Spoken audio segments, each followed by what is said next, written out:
What's going on, guys? This is Raymond Iron by McKinney, and today I want to talk about it doesn't matter what other people think or say when it comes to deliberate manifesting. Whether it's the hardcore scientists, only one to see external objective facts, or hard science, or all these things, or whether it's the religion or any kind of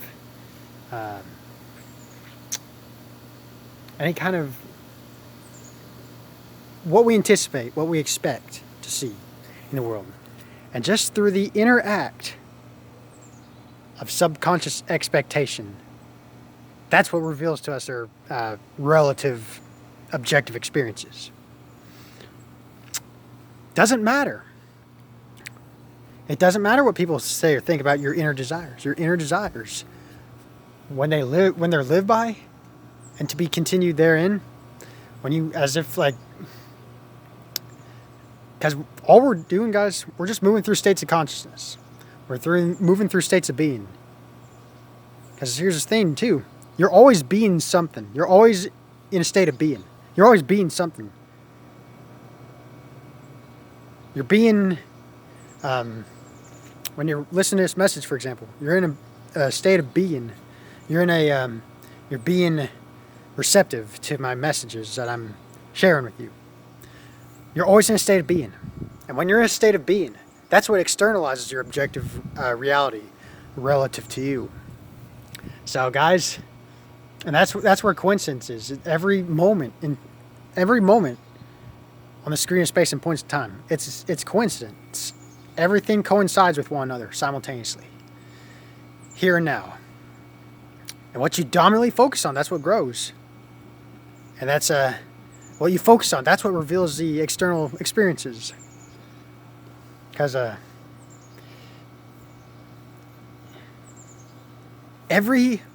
you cannot, like a scientist, for example, a hardcore scientist cannot become a hardcore scientist unless if they consciously perceive, or unless if they envision themselves as becoming that person, whether they consciously envision or not consciously or not, they're still envisioning what they imagine, what they feel, what they're being.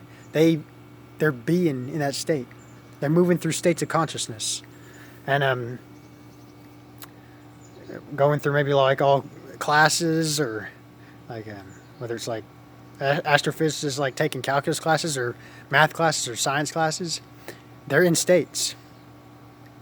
Or religion, if they're studying, I guess, certain religions, whatever, they go through states of consciousness. And this is where it all comes down to, guys, is what do you desire to be in life? What is your intention in life? Because every moment of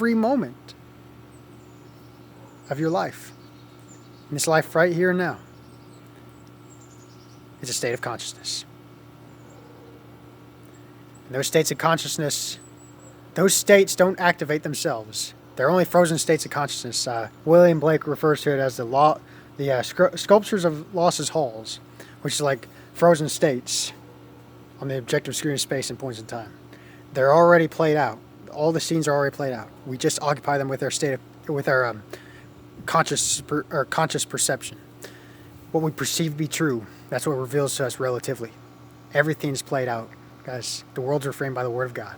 The worlds, those frozen states, were made by the Word, or the inner intention of God, collective consciousness. So, guys, don't let any external thing limit your inner desires, because your inner desires are always externalizing themselves, whether you recognize them or not.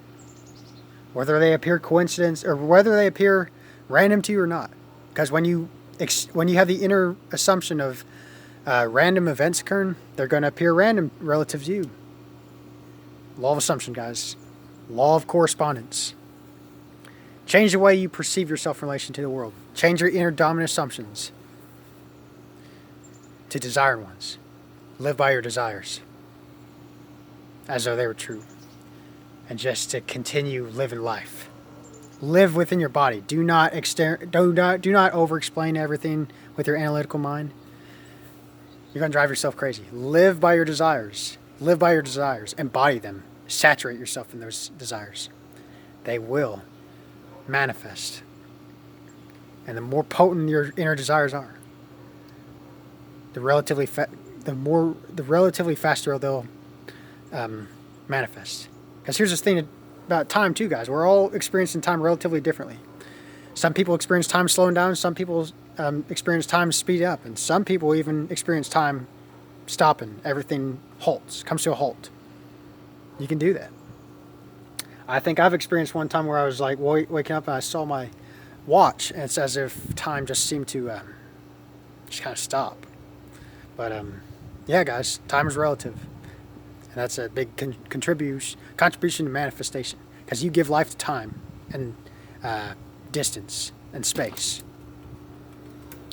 So claim your inner desires, because you are the power, and you give life to everything you put your attention on. And everything outside of you is just a direct mirror of what's going on within yourself. Plain and simple, guys. Claim your desires. Truly claim your desires. Honestly change your inner personal narrative, and your circumstances around you mirror your personal narrative relative to you. So I hope this video helps. I bless you all, and happy manifesting.